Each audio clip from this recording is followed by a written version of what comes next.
আফগানিস্তানে মেয়েদের শিক্ষা নিষিদ্ধের কঠোর সমালোচনা করেছেন দেশটির উপপররাষ্ট্রমন্ত্রী মোহাম্মদ আব্বাস স্তানিকজাই।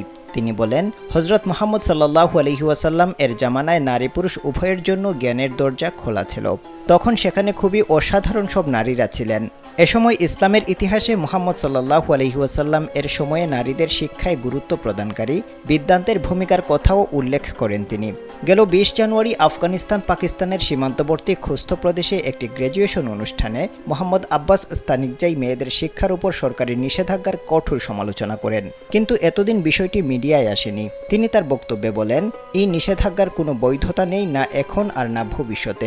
সরকার মেয়েদের শিক্ষা নিষিদ্ধ করছে, মানে ২০ মিলিয়ন মানুষের সঙ্গে অন্যায় করছে।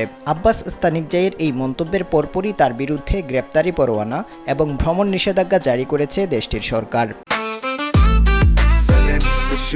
জেনেক্সে শিফট করো, লাইফকে লিফট করো। কিন্তু স্তানিকজাই এসব নিষেধাজ্ঞা এড়িয়ে সংযুক্ত আরব আমিরাতে পালিয়ে যেতে সক্ষম হয়েছেন। তিনি চিকিৎসার উদ্দেশ্যে দুবাই সফর করছেন।